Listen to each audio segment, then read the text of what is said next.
Ok. Pues empezamos, ¿sí? Buenos días Europa, buenas noches América. ¿Qué tal? Bienvenidos a este espacio. Es un placer, como siempre, estar nuevamente con ustedes. Un gusto y un agradecimiento muy grande por la confianza que nos brindan, tanto para quienes nos acompañan en Guadalajara, Jalisco, México, desde donde transmitimos para el mundo, y por supuesto a todos los que nos hacen el favor de acompañarnos en la red, ya sea en vivo o en repetición. El día de hoy vamos a continuar con un tema que no dejó morirse, que es el tema de la muerte. En la ocasión anterior, hace una semana, intentamos hacer esa tercera emisión donde ya íbamos a dejar finiquitado el tema, pero tuvimos un problema electrónico, un problema en Ustream, tengo entendido, ¿verdad, Juan Carlos? Sí. Hubo un problema con Ustream que se salió del aire, salió de emisión y no pudimos establecer las debidas conexiones para que esto pudiera fluir debidamente a través de la red, pero pues nos vimos en la obligación de retomar esa tercera emisión. Esto se hace inevitable, y para poder cerrar con este tema de la muerte, vamos a hacer un replanteamiento de todo lo que se alcanzó a ver en las primeras dos emisiones, a través de una lectura breve que sintetiza lo que vimos, y nos detenemos donde nos quedamos para poder continuar con esos últimos ingredientes. Lo que conocemos como muerte no es otra cosa sino el lado opuesto de la vida biológica. En el ser, la vida no tiene opuesto, porque en su naturaleza no opera la dualidad, y tampoco ninguna otra ley alguna opera en el ser.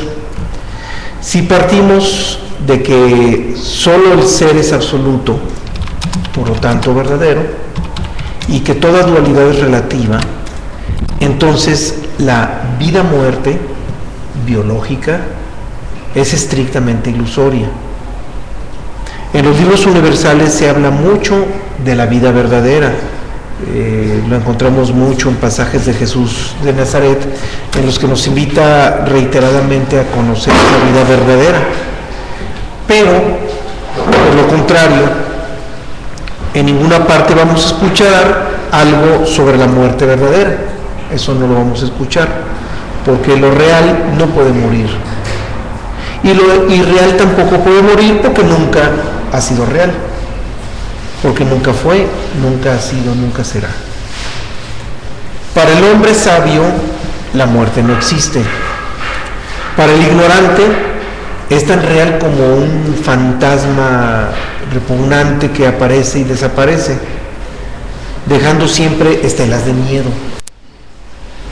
Lo que vemos como muerte es tan solo un cambio transitorio en la forma de vida, ni siquiera es disolución. Y tal como sucede con todo lo que se manifiesta en el mundo de las formas, la muerte es simple ilusión. Así como toda identificación con la forma es profundamente ilusoria, la identificación con la muerte no podría ser la excepción. Para el ego, cualquier pensamiento sobre la muerte resulta deprimente. Para el ser, es algo liberador. También hicimos una distinción entre las dos nociones más comunes en relación a la muerte: la teológica, la relación teológica, y la noción materialista. En relación con esa noción teológica, o según la teología, el proceso de vida continúa en el más allá, ya sea cielo o infierno, según corresponda, y además de eso, eternos, cielo eterno e infierno eterno. En combinación con esta idea, la moral pretende influir en las condiciones de vida futuras en el más allá, del otro lado del umbral, a través de un buen comportamiento. La gran mayoría de las religiones comparten esa posición, aunque agregan algo de sus matices propios, particulares, pero al final de cuentas, donde coinciden las religiones naturales es en que nos espera un cielo eterno o un infierno eterno según nuestro propio comportamiento. Esa es la visión, insisto, teológica. La visión del materialismo nos dice que la muerte es el final absoluto de todo. Muere alguien y se acabó absolutamente ese alguien para siempre. La despedida completa en la forma humana y una despedida total en la existencia, sin dejar siquiera alguna posibilidad para alguna nueva manifestación posterior. La reencarnación, la reencarnación queda fuera tanto de la visión teológica como de la visión materialista, queda fuera de las dos. Con todos los elementos que nos brinda la universidad, pues queda yo creo que más que claro que lo mejor es deslindarse de esas dos posturas, porque ninguna de las dos es sensata. En relación con la teología, resulta absurdo que la vida relativa pueda transformarse en una vida absoluta o eterna, ya sea en el cielo o en el infierno. Pues eso es más que absurdo. Y en función con la materialista, a nadie debe sorprenderle que la personalidad afronte su propia muerte relativa, pero que el ser deje de existir o cambie. Eso resulta también absurdo, sobre todo en el sentido del ser. El fondo del problema está en ambas posturas, está en la no distinción de las dos naturalezas. Ahí es donde vemos que al final de cuentas termina el fondo de los problemas.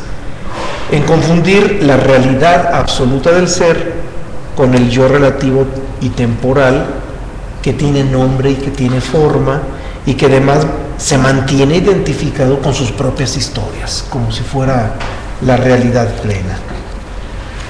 El yo difícilmente comprende que la muerte no existe como tal y vive en un estado permanente de miedo al proceso de disolución que le aguarda, que inevitablemente va a llegar.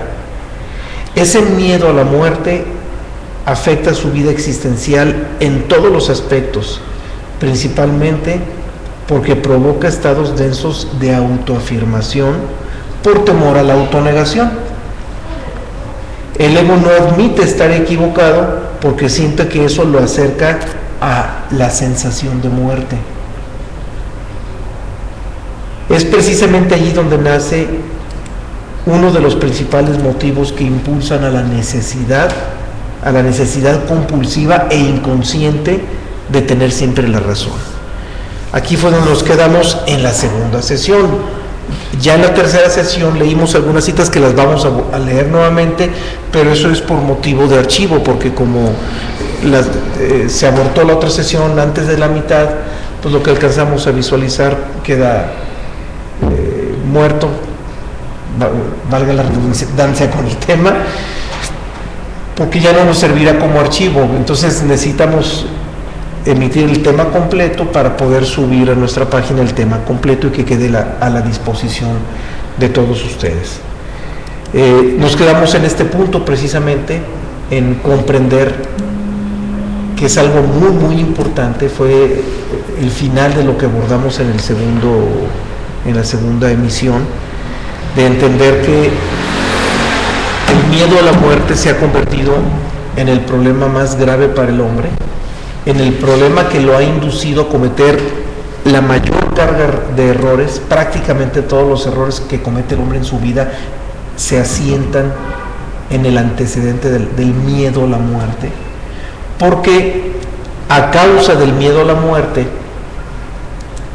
es evidente que le tememos a la muerte, porque estamos identificados con la personalidad que se va a desvanecer, que va a desaparecer. Y ese desvanecimiento, esa desaparición de la personalidad es lo que provoca primordialmente ese miedo a la muerte. Pero ¿cuál es la consecuencia?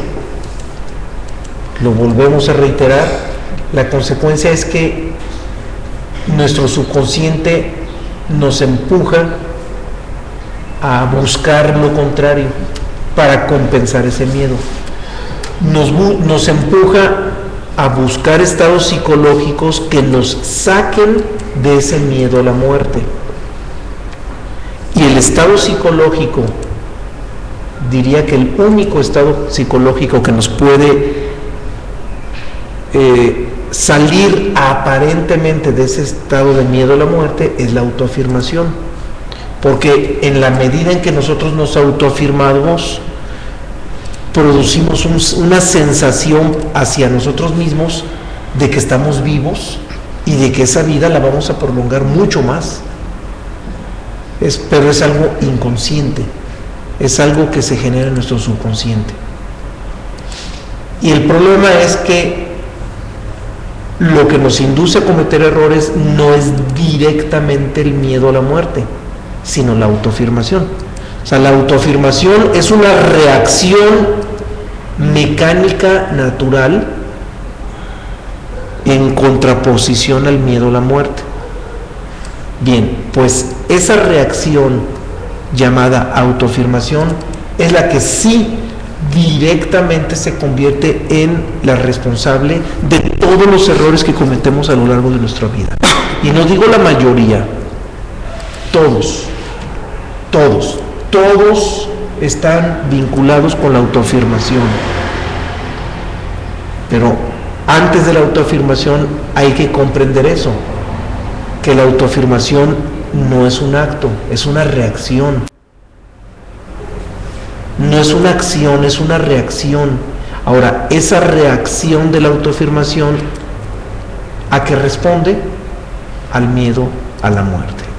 Por eso este tema adquiere una importancia tan fundamental, porque el miedo a la muerte siempre nos está empujando a autoafirmarnos.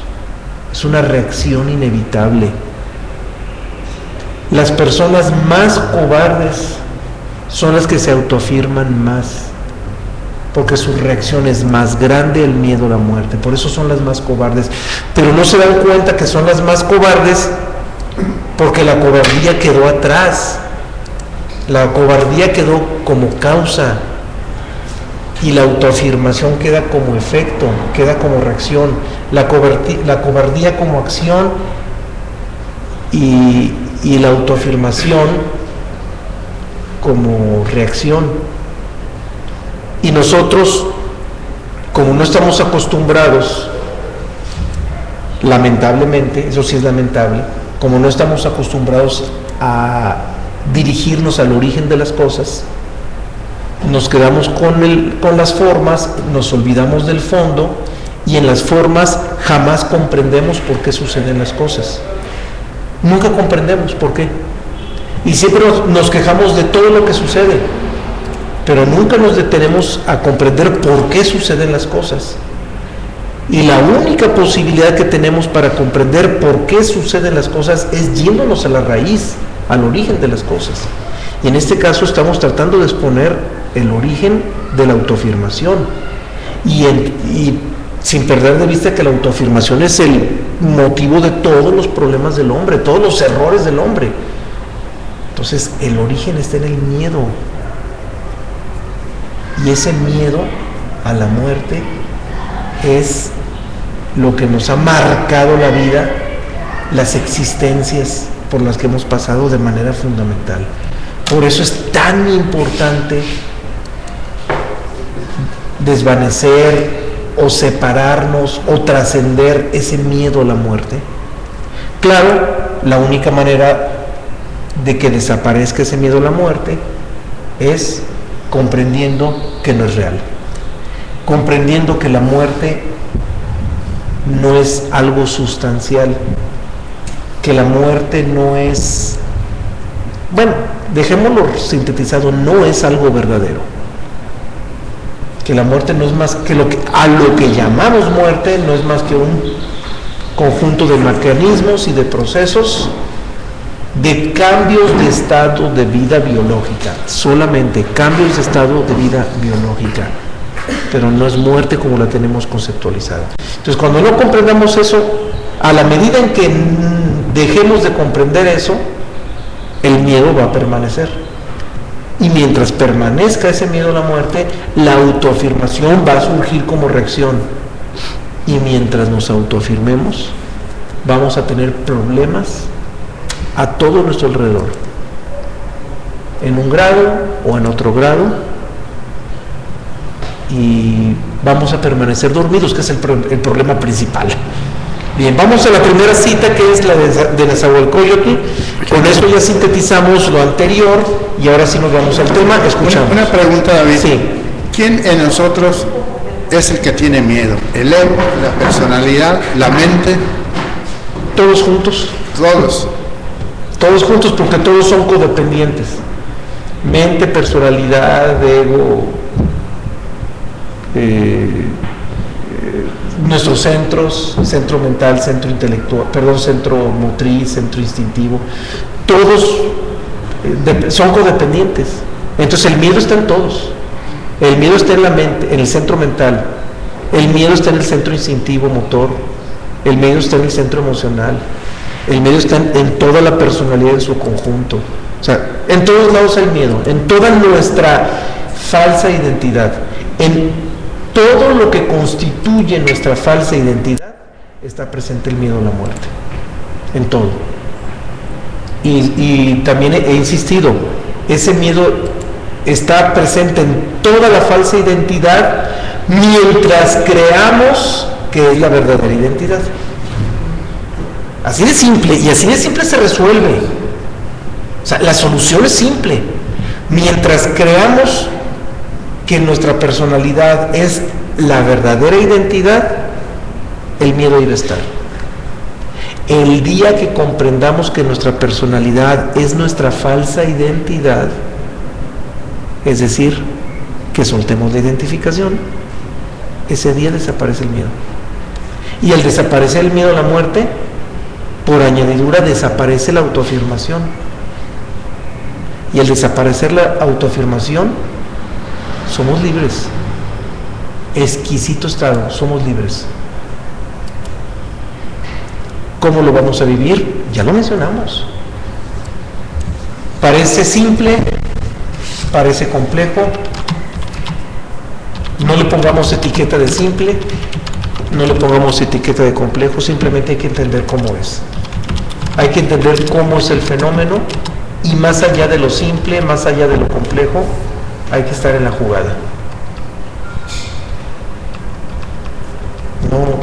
No hay necesidad de buscarle tres pies al gato, como dice un refrán popular aquí en México, no sé si en otros países se escucha. Bien, vamos a la primera cita entonces de Nezahualcóyotl. Fue donde nos quedamos en la tercera emisión, que estamos repitiendo para que pueda salir completa. Espero que ahora sí no nos falle Ustream, ¿verdad? No, está todo bien. Esperemos que siga todo bien. Está estable. Bien, que no es común que suceda, ¿eh? Nosotros tenemos ya como alrededor de unos 4 años o 3, no, como 3 años transmitiendo. Sí, por internet, ¿no? Sí, el martes tuvimos el problema de frecuencia, de Ustream, y el jueves el problema fue en Monterrey, que tuvieron un problema ahí con la fibra óptica. Pero sí se grabó el programa del jueves, que lo pueden ver en repetición sin ningún problema, y se estaba transmitiendo en línea en Centro Universalista, que fue el desvío que hicimos. Claro. Y ahorita pues ya estamos todo estable, esperemos que así continúe. Correcto, bien, gracias. También comentándole, si las personas están en Centro Universalista, tenemos las diapositivas del jueves, Iluminación y Revelación, y las que estamos utilizando hoy, que es el tema de muerte, están en la página de Frecuencia ON. Correcto, bien, gracias. La primera es, y la diapositiva que vamos a iniciar, porque como el tema se ha estado partiendo, es la diapositiva número 17, la de Nezahualcóyotl. Bien, este fragmento de su poema dice así: con cantos nos alegramos, nos ataviamos con flores aquí. ¿En verdad lo comprende nuestro corazón? Eso hemos de dejarlo al irnos. Bien. Si Nezahualcóyotl nos invita a comprender que hemos de dejar todo lo que nos rodea en el mundo de las formas, es evidente que esa invitación es para que comprendamos que eso nunca fue nuestro. Desde el momento en que lo vamos a soltar es porque nunca fue nuestro, porque nunca nos perteneció, porque nunca formó parte de nuestra identidad. Todo lo que hemos de soltar, todo lo que hemos de dejar al irnos, como lo dice Nezahualcóyotl, todo lo que hemos de dejar al irnos nos produjo la sensación de pertenecernos, pero fue pura sensación. En realidad, nunca nos perteneció. Y de sobra sabemos que nada nos vamos a llevar. Eso lo sabemos de sobra. Nezahualcóyotl lo único que hace es recordárnoslo a través de un poema. Pero no necesitamos que nos lo recuerden. Esto es evidente. Lo que necesitamos es comprenderlo. Si resulta inevitable que soltemos todo antes de irnos o en el momento de irnos, eso significa que nunca nos perteneció. Ahora, ¿por qué no vivir una experiencia interesante? Soltarlo antes. Y soltar todo no significa que cancelemos las cuentas bancarias, vendamos nuestras propiedades y repartamos el dinero a los pobres. Eso no significa soltarlo todo. Incluso ese podría ser un acto de autoafirmación para los que pretenden ser santos. Soltarlo significa que todo lo que nos rodea, incluida la personalidad, porque la personalidad es algo que nos rodea, también es algo que nos rodea, lo más cercano, pero que también nos está rodeando. Lo importante es que comprendamos que todo eso no somos. Y en el momento en que comprendemos que no somos eso, automáticamente lo soltamos, aunque la cuenta siga nuestro nombre o el nombre de la personalidad en la que nos rodea, y aunque la familia y el patrimonio familiar se mantenga bajo ese mismo estatus, no importa. Basta con que comprendamos que nosotros no somos nada de eso, que nada de eso forma parte de nuestro ser. Con esa comprensión todo está resuelto, no necesitamos más. Ya no necesitamos irnos al extremo del ascetismo, donde aventamos todas las pertenencias y nos vamos a una cueva a meditar. No es necesario, porque alguien podría hacer eso, irse a la cueva, pero seguir creyendo que su cuerpo es él, seguir identificado con su cuerpo. Y si alguien sigue identificado con su cuerpo, que es parte de su personalidad, entonces ¿de qué le sirvió aventar todos los bienes e irse a una cueva? Eso de nada sirvió, absolutamente de nada. Entonces es un asunto de identificación, nada más. Y ese tema lo hemos reiterado siempre, y lo hemos reiterado siempre porque es el corazón de todos los problemas. Creer que somos lo que no somos. Eso es. Ahí está el corazón de todo. Vamos a la siguiente cita también de Nezahualcóyotl. En la siguiente cita: príncipes, piénsenlo. Oh águilas y tigres, pudiera ser jade, pudiera ser oro, también allá irán, donde están los descorporizados. Iremos desapareciendo, nadie ha de quedar. Nezahualcóyotl, del poema Como una pintura, nos iremos borrando. Y aquí Nezahualcóyotl nos pone en este poema el pensamiento y la ley que viene siendo que todo está cambiando.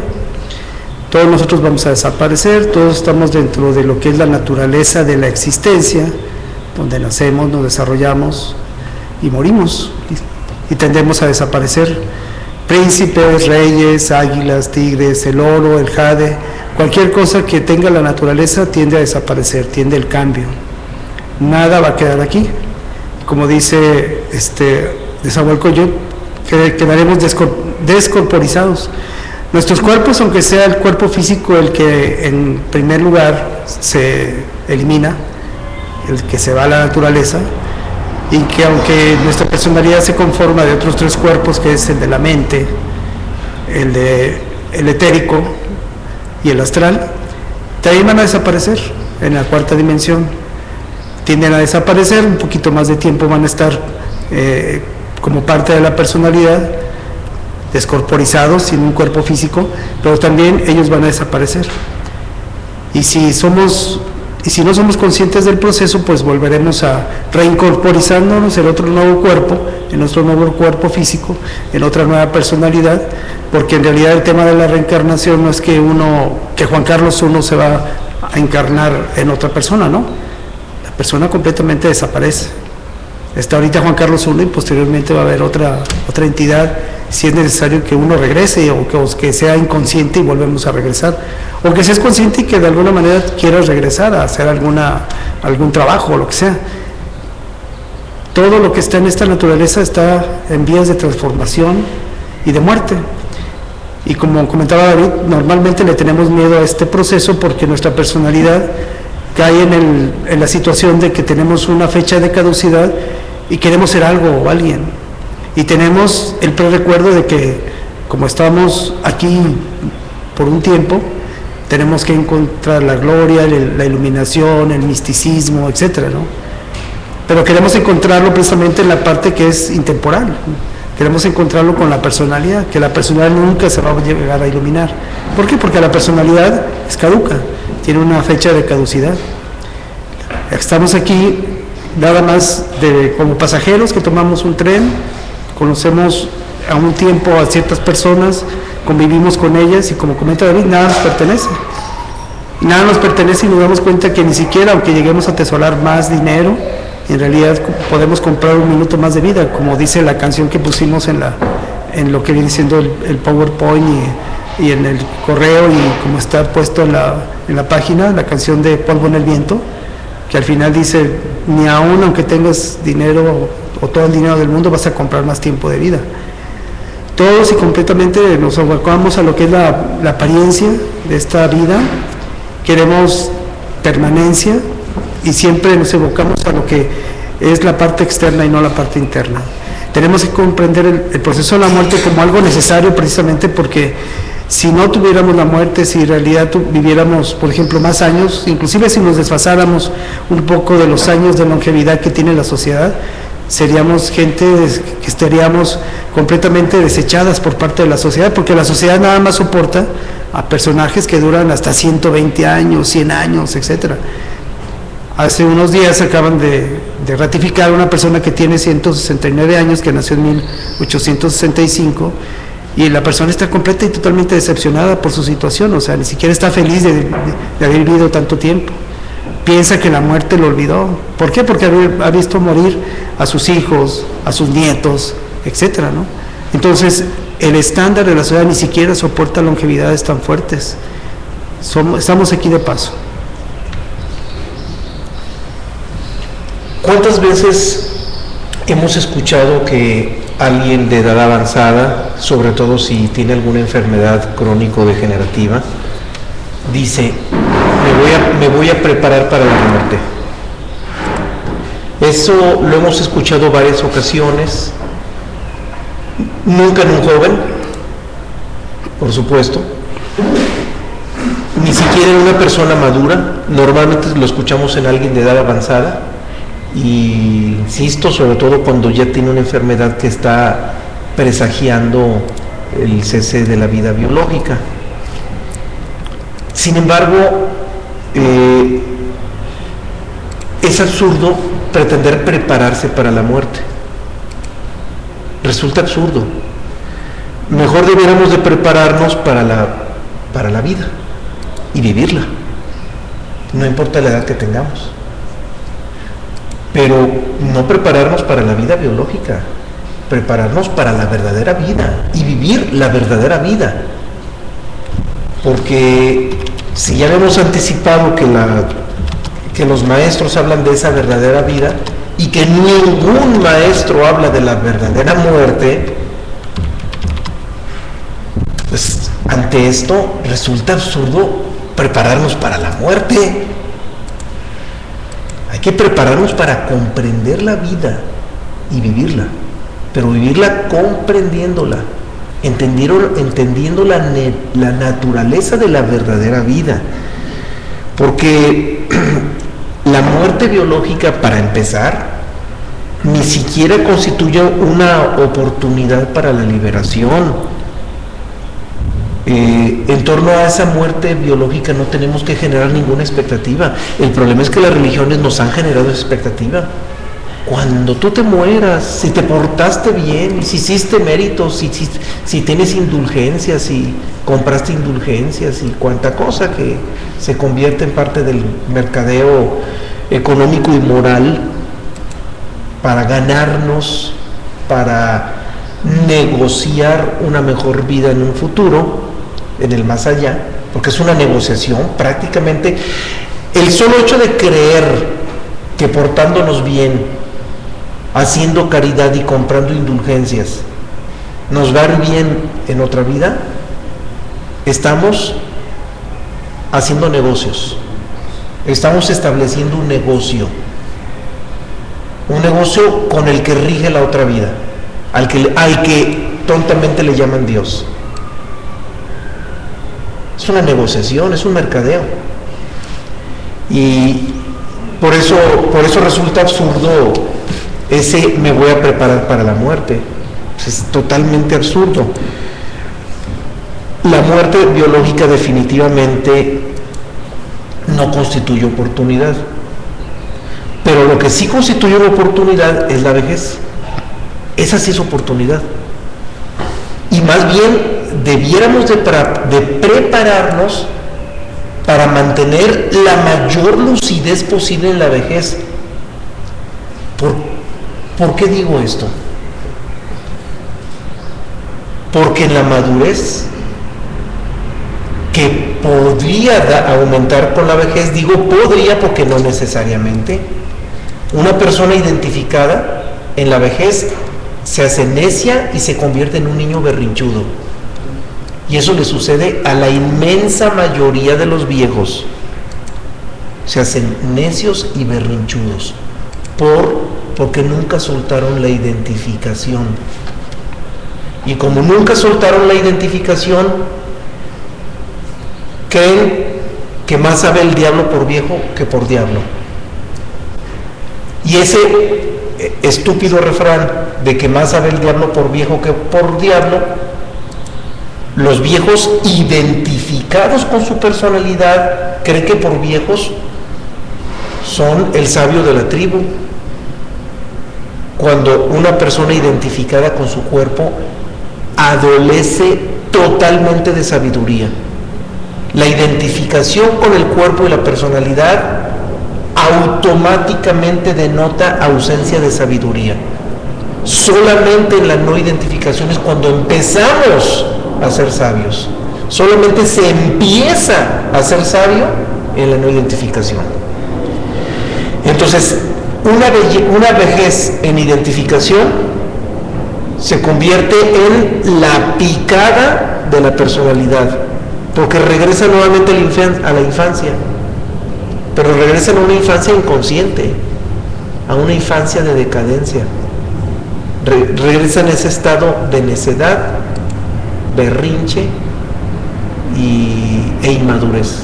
Se regresa a eso cuando hay identificación, cuando el viejo se siente el sabio por viejo. Eso es pura identificación. Claro que en la vejez hay una oportunidad maravillosa, claro que la hay, lo que no hay en la muerte biológica. La muerte biológica no nos brinda ninguna oportunidad, ninguna. La oportunidad está antes de la muerte biológica, y esa oportunidad está precisamente en la sabiduría que podríamos tener en la vejez si logramos no estar identificados con la personalidad. Ahora, ¿por qué digo la vejez? Porque entre más joven se es, menos disposición se tiene para entrarle al acto o al estado de la no identificación. La disposición es muy corta. ¿Por qué? Porque el joven dice, es que es mi oportunidad, estoy joven, yo tengo que crecer, tengo que desarrollarme, tengo que construir, tengo que hacer, tengo que conquistar el mundo. Y el joven siente que todo el mundo está por delante. Entonces es muy difícil que un joven le entre al ruedo en la disposición de la no identificación. Es muy difícil. Para que un joven le entre a esto, necesita ser muy sabio por naturaleza. Es decir, se necesita que ese joven desde otras existencias ya venga cosechando estados de sabiduría gracias a la no identificación. Pero un joven que no traía esa cosecha desde otras existencias, es muy difícil que le entre estos temas, muy, muy difícil. Los puede estudiar, incluso los puede comprender, pero muy difícilmente va a tener la disposición de meterse en esos estados psicológicos. La no identificación, la aceptación, la autonegación. Esos factores claves que son la autonegación, la aceptación y la no identificación, es difícil que un chavo los esté dispuesto. Insisto, los puede comprender, lo lee, lo escucha, lo asimila y lo comprende. Pero más tarde en comprenderlo cuando dice, no, espérame, yo ya me voy con la novia y a recorrer el mundo, con la novia y con todas las novias que vengan por delante. ¿Por qué? Pues porque la naturaleza del chavo identificado le pide conquistar el mundo, le pide crecer, engrandecerse, experimentar. Cuando alguien ya comprende la no identificación, la aceptación, la autonegación, pues ya siente que las experiencias no nos dejan gran cosa. O sea, las experiencias, si nos dejan algo legítimo, es la comprensión de que estamos viviendo en un sueño, de que estamos viviendo en un mundo ilusorio. Es lo único valioso que nos pueden dejar las experiencias. Entonces, cuando alguien ya comprende que estamos viviendo en un mundo ilusorio, entonces ya no necesita experiencias. Por lo tanto, en la tercera edad es más fácil que se tenga disposición a comprender y a asumir los estados de no identificación, de autonegación, de aceptación. Por eso a la muerte no la veamos como oportunidad, porque no lo es, pero a la vejez sí hay que verla como una oportunidad. Pero, insisto, oportunidad sí y solo sí nos mantenemos o tenemos la disposición de la no identificación, de soltar esa absurda idea de que somos el cuerpo y de que somos la mente. Porque, insisto, soltar esa idea de que somos el cuerpo y que somos la mente es mucho más difícil para un joven. Para un viejo es más fácil. Claro, los viejos identificados con su persona, que quieren prepararse para la muerte, que absurdamente se quieren preparar para la muerte, van a las iglesias a darse golpes de pecho. Eso es lo que hacen. Y a pedirle a Diosito que se apiade, mira, ya mero voy a estar contigo y ten piedad de mí. Y todo ese pseudomisticismo que ya conocemos y del que tanto hemos hablado. Eso es lo que hacen los viejos en la identificación y en la inmadurez. Eso es una vejez inmadura. Esa es la vejez inmadura, la vejez sin sabiduría. La vejez con sabiduría, en la vejez con sabiduría, nos olvidamos de pseudomisticismos y agarramos el toro por los cuernos. Ahora sí, tengo que comprender mejor que yo no soy yo no soy todo esto que creí que era. Y voy a experimentar cómo se debe de vivir bajo el antecedente, bajo la premisa fundamental de que yo no soy lo que siempre creí que era. Y ese es el estado del viejo maduro. Allí es donde está el estado del viejo verdaderamente maduro y verdaderamente sabio. Allí y solo ahí, porque de los viejos y maduros, que es la inmensa mayoría de los viejos de este planeta, o reniegan de la vida o van a darse golpes de pecho a las iglesias, no importa qué religión sea, y a pedirle a Diosito que los ayude. Son los dos extremos y hay que entenderlos, hay que comprenderlo. Bien, la siguiente cita es de Confucio, muy interesante, es una cita muy clave. Confucio dice: quien sabe lo que es la vida, sabe lo que es la muerte. Nosotros no podemos comprender a eso que llamamos muerte sin antes haber comprendido lo que realmente es la vida. Ahora, ¿cuál es el resultado de esto? Que si alguien comprende la esencia de la vida, descubre que la muerte no existe. Entonces, cuando alguien comprende lo que es la verdadera vida, comprende lo que es la muerte. Ilusión. Es eso, ilusión. Entonces ya comprende que la muerte es ilusión. Por eso, olvidémonos de la muerte. Mejor pongamos nuestro empeño en comprender lo que es la vida. La siguiente cita es del Evangelio de Buda. No sé si hay algún comentario antes, si no, a ver. nos ayuda Juan Carlos a leer esa siguiente cita. No hay comentarios. Bien. De la siguiente cita es del Evangelio del Buda. Esta cita dice así: el Buda no ha venido para enseñar la muerte, sino para aprender la vida. Este cuerpo morirá. Curiosamente, con lo que estaba comentando. Parece que leíste la cita. Ni no la leí, ahora sí que sin querer me sintonicé con lo que venía. Perdón por la interrupción. Bueno, el Buda no ha venido para enseñar la muerte, sino para aprender la vida. Este cuerpo morirá y ninguna suma de sacrificios le salvará. Busca pues la vida del espíritu. Evangelio del Buda. Bien, el Buda lo que nos comenta esta cita es que pues ningún maestro iluminado va a enseñar la muerte, va a enseñar la vida. En nosotros existe pues dos naturalezas, la naturaleza de la muerte y la naturaleza de la vida. Desgraciadamente estamos nosotros aferrados a la naturaleza de la muerte, a lo externo, a lo que es pasajero, a lo que nos pasa a diario y lo que es nuestra personalidad, ubicada dentro de una sociedad en la cual pretende a diario levantarse y ser alguien en la vida. Ilusoriamente, porque en realidad todos los esfuerzos que hacemos como personalidad, pues todos nos llevan al cadalso, porque la personalidad tiene esa fecha de caducidad. Entonces el Buda lo que enseña es la parte espiritual que tiene el ser humano, que la active, que se dé cuenta que hay una parte que es vida. Y cuando normalmente los evangelios y los iluminados hablan de vida, hablan de esa parte eterna en el ser humano. Y cuando hablan de existencia, hablan de la parte de la personalidad, de la parte de la muerte. Inclusive la Biblia así lo distingue perfectamente, la existencia y la vida.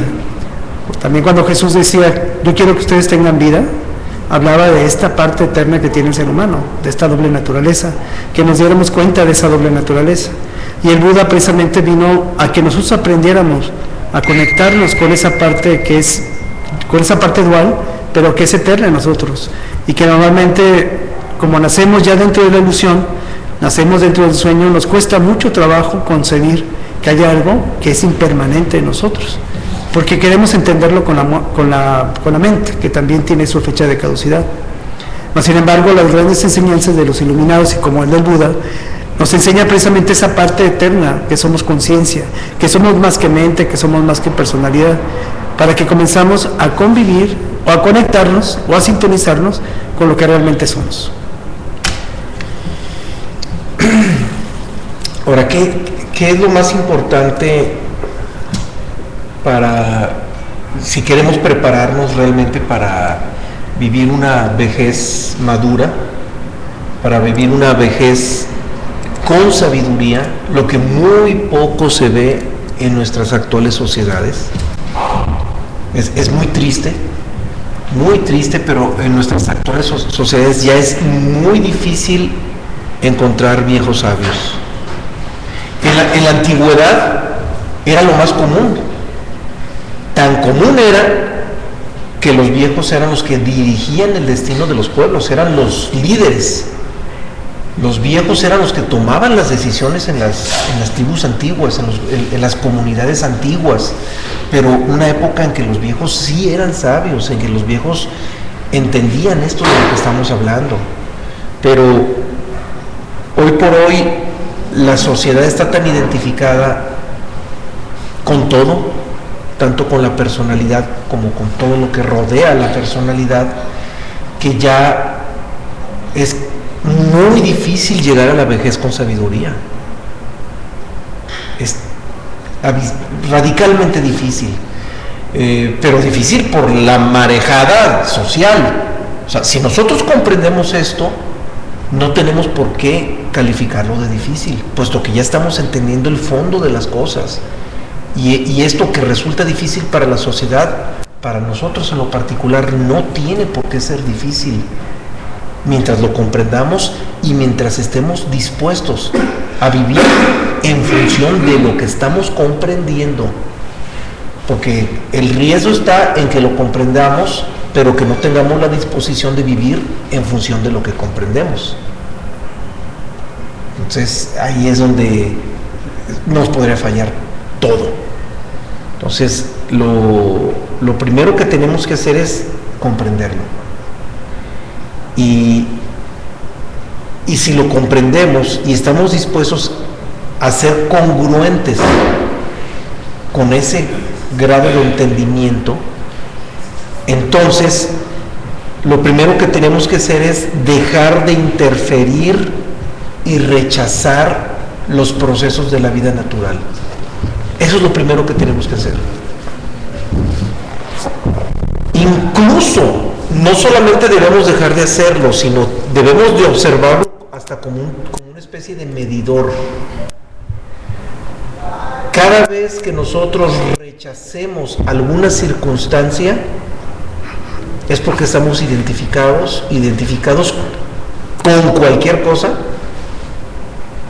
y nos alejamos de la sabiduría.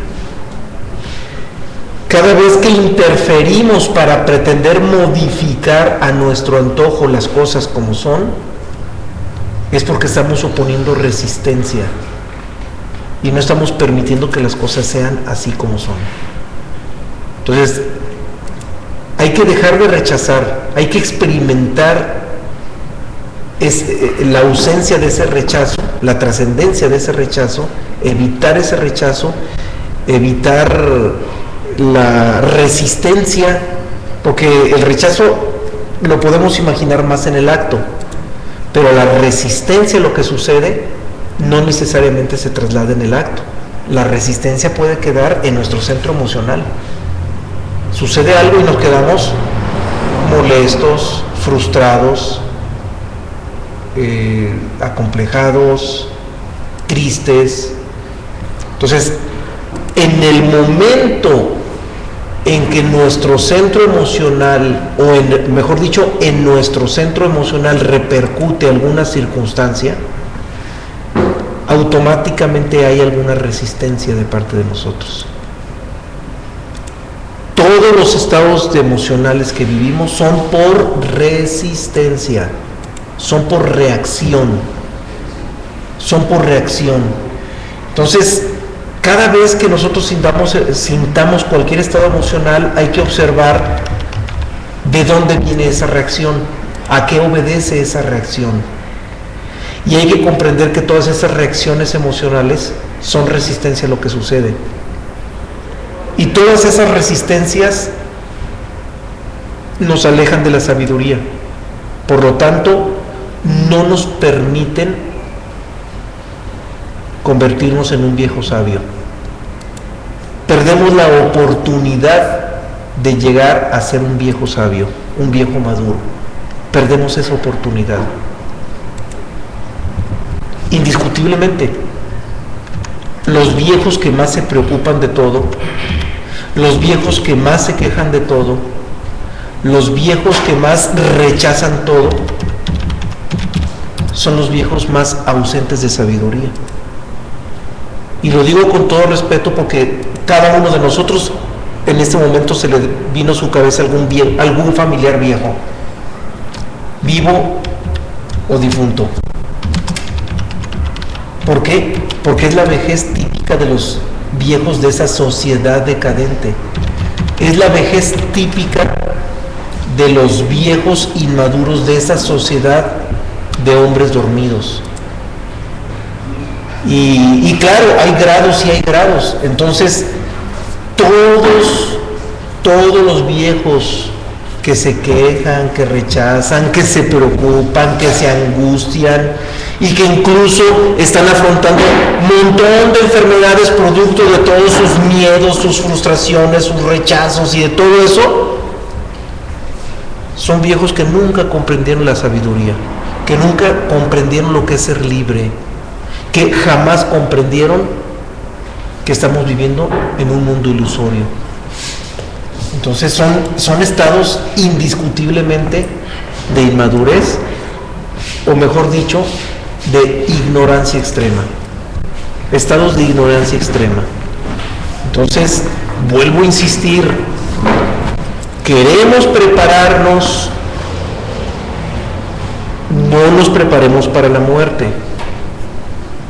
Preparémonos para la vejez, para eso sí, porque la muerte no es oportunidad, la vejez sí es oportunidad. Y la preparación para la vejez está en comprender que no somos nuestro cuerpo, que no somos nuestra mente y que todo lo que nos rodea tampoco es. Esa es la única forma en que nos podemos preparar para ser viejos sabios. Es la única, no existe otra. Y vaya que lo que estoy diciendo es muy aventurado, pero no lo digo porque sea una afirmación mía, lo digo por todo lo que hemos recogido de la sabiduría universal. Es la única posibilidad en la que podemos aspirar a ser un viejo sabio, un viejo maduro. Y empecemos por allí. Hay que dejar de rechazar lo que sucede. Hay que dejar de oponer resistencia a lo que sucede. Más bien hay que convertirnos solo en simples observadores de lo que sucede. Y es precisamente la autoafirmación la que nos empuja a rechazar todo. Es la autoafirmación la que nos empuja a oponer resistencia a todo. Entonces, hay que dejar atrás esos estados de inmadurez, esos estados de ignorancia, y si nosotros llegamos a una vejez en la que ya no ponemos resistencia, en la que ya no estamos identificados con las formas, entonces vamos a ser viejos sabios. Y en el momento en que seamos viejos sabios, entonces sí vamos a poder descubrir la posibilidad de que la muerte biológica se convierte en un puente dimensional hacia nuestra verdadera realidad. Esa sería la única posibilidad en que la muerte biológica signifique ya no una oportunidad, sino un paso. Porque la oportunidad no estuvo en la muerte biológica, la oportunidad estuvo en la vejez. La oportunidad estuvo en que nos convirtamos en un viejo sabio, de los que muy pocos hay actualmente en esta sociedad. Entonces, allí es donde está la oportunidad. Y si nos acercamos a los 60, o ya tenemos los 60, o ya tenemos los 70, y ya estamos en el momento de esa oportunidad, hay que aprovecharla, porque allí es donde está. Una vez llegada la muerte biológica, la oportunidad no es la muerte biológica, más bien, en un momento dado, la muerte biológica se convertiría solamente en un referente para ver hasta dónde aprovechamos esta existencia, para ver si realmente nos fue posible aprovechar existencia, pero se convierte en un referente, no en una oportunidad, es un solo referente. La oportunidad, insisto, la oportunidad de oro está en la vejez. Y una persona que vive una vida dichosa, es decir, bueno, la única vida dichosa es la vida con sabiduría, porque la vida con dinero y con opulencia, esa no es una vida dichosa, que nos quede clarísimo. La vida dichosa es la vida con sabiduría.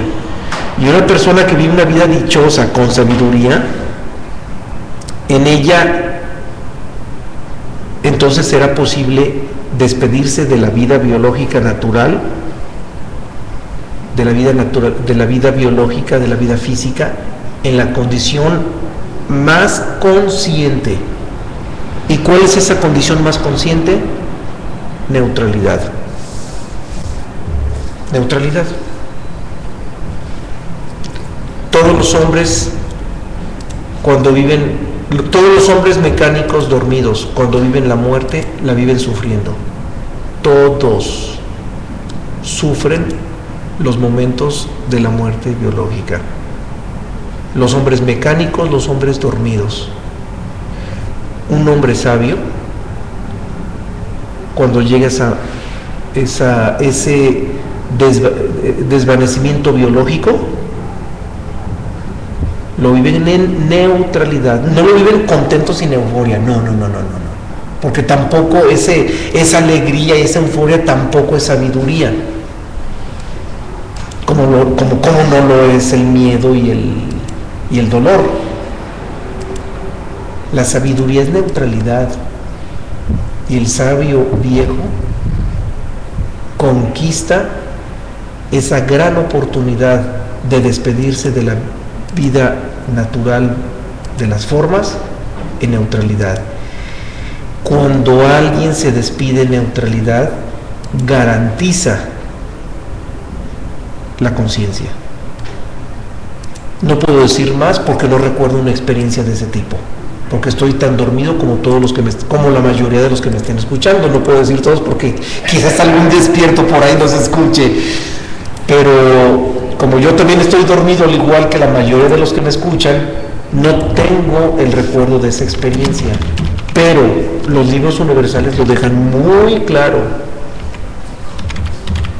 Un viejo sabio muere en neutralidad, y en ese estado de neutralidad está garantizada la conciencia que ya se conquistó en posesión de los 7 cuerpos. Esa misma conciencia queda garantizada después de la muerte biológica. Queda garantizada, y es el estado que nos faculta para todos, para todo, la neutralidad. No hay mejor estado que ese. Bien, hay un comentario aquí en Guadalajara, vamos a escucharlo. Bueno, pero de cualquier manera, aunque no ahorita no lo recuerdo, es una experiencia, pero creo que todos, me imagino, alguna vez hemos tenido un riesgo de tener una muerte biológica. Vaya. La mayoría sí, yo sí los he tenido. Sí, yo me atrevo a decir que casi todos. Casi todos, la mayoría. Yo la tuve muy reciente, y cuando tú hablas morir con neutralidad, es también a su vez como no tener resistencia. Sí, en la neutralidad no hay resistencia, ni rechazos.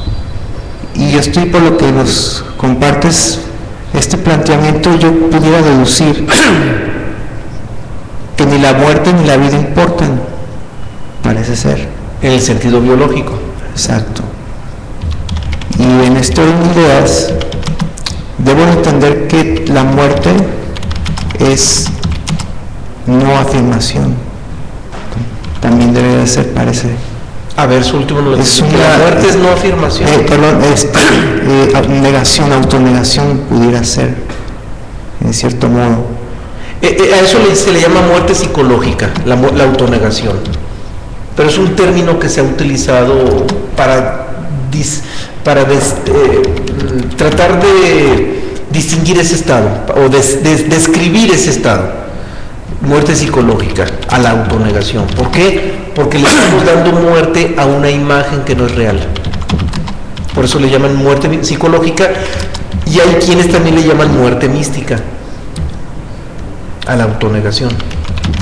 Y por último, esta muerte que no te la esperas, si tú como que la asumes, como diciendo ya te tocó y no pones resistencia, ¿es parte de la neutralidad?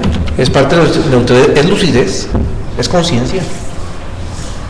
Una persona consciente, no importa si la muerte le llega repentinamente o gradualmente, en cualquiera de los dos estados conserva la neutralidad.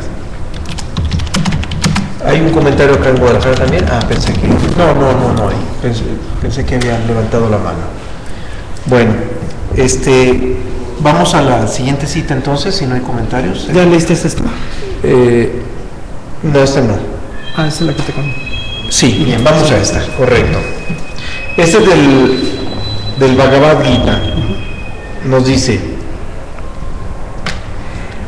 aquello en lo que uno piensa en el último momento de vida es con certeza hacia lo que el alma va, debido a la afinidad que tiene con esa determinada naturaleza.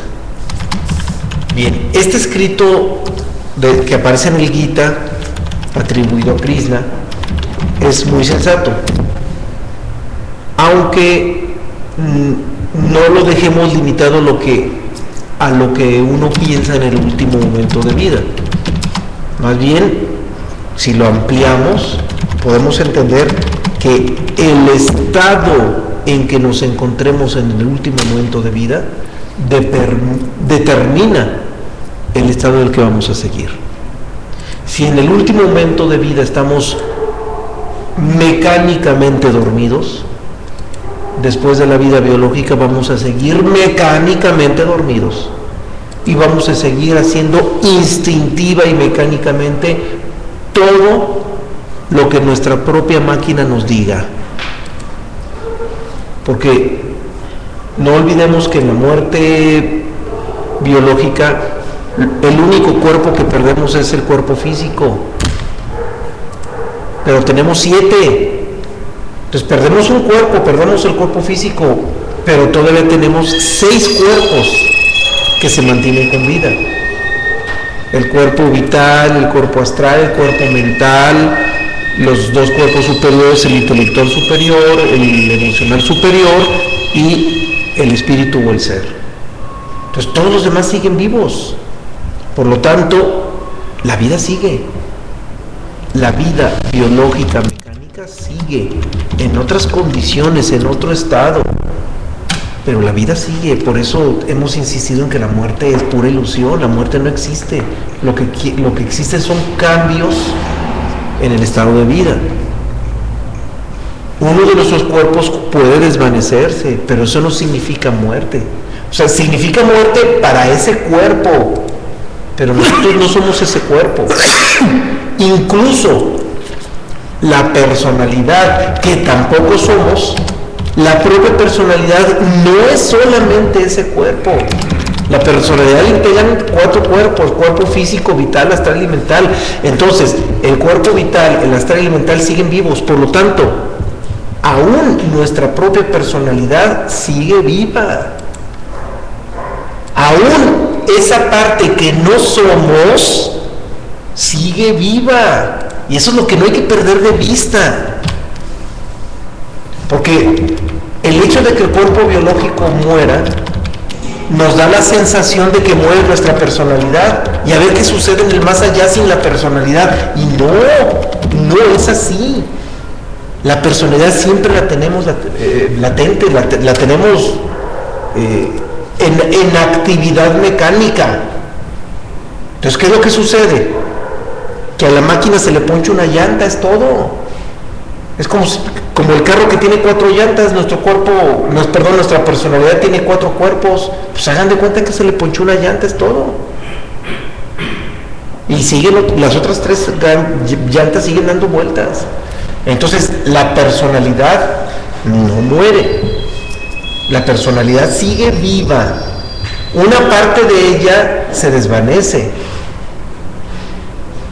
pero 3/4 partes de la personalidad se mantienen con vida. Entonces es muy sensato aquí lo que dice Krishna, nomás no lo limitemos al último pensamiento.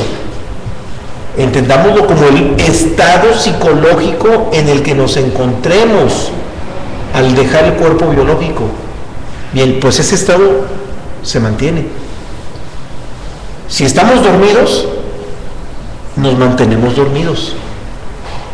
Si estamos despiertos, nos mantenemos despiertos. Por eso tan importante esa madurez y esa sabiduría en la vejez. La vejez es la etapa más importante para el hombre. Es la etapa más importante de la vida. Y qué curioso, es la que más rechazamos. Es muy curioso, ¿no? Es muy curioso. ¿Quién quiere llegar a viejo? Nadie. ¿A quién han escuchado que diga yo ya quiero ser viejo? Pues nadie. Todo el mundo quiere permanecer joven toda la vida. ¿Por qué? Por identificación con lo que no somos. Y nos cuesta trabajo entender que la etapa más importante de nuestra vida está en la vejez. Es la más importante porque es donde podemos darle forma, bueno, no darle forma, hay que retiro lo dicho, es donde podemos concretar esa posibilidad de convertirnos en sabio. Allí es donde puede más fácilmente llegar la sabiduría, porque es donde estamos más dispuestos a la autonegación, donde estamos más dispuestos a la aceptación, a la no identificación. Una quinceañera, y peor si es hermosa, ¿estará dispuesto a decir yo no soy mi cuerpo? Oye, pues ¿qué tarea le ponemos a esa quinceañera?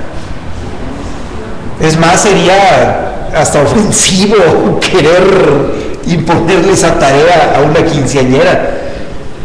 Pero cuando esa quinceañera llega a los 60 y a los 70 y ya se ve la cara toda arrugada, ¿no será más fácil que esa mujer diga y esté dispuesta a decir yo no soy esto? Creo que es más fácil, ¿no?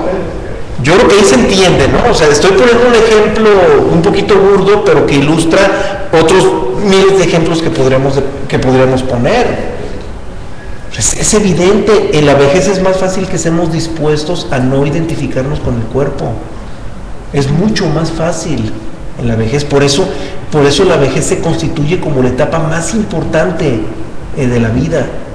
Pero es la más importante para la sabiduría, no para la autoafirmación. Para la autoafirmación, pues la etapa más importante está del 20, 30, 40, 50, son geniales. Para la autoafirmación son geniales, son maravillosos para la autoafirmación. Pero cuando alguien está dispuesto a la autonegación, la mejor etapa es la vejez. Aunque, lo aclaré, no es fácil, pero se puede ser joven sabio. Hay quienes llegan a la sabiduría desde jóvenes, pero son, garbanzos de libra. Casos muy excepcionales de entidades que desde otras vidas ya avanzaron en este proceso de madurez y que ya nacieron como almas maduras desde que nacieron. Pero son pocos, realmente son pocos los jóvenes que están dispuestos a esto, muy pocos. Ahora, con los jóvenes conformémonos con que los jóvenes por lo menos lo entiendan. Y si un joven entiende esto, a lo mejor la disposición a la no identificación, en lugar de llegar a los 70 años, a lo mejor le llega a los 40 o a los 50, y es una ventaja grandísima, y es una ventaja muy, muy, muy grande.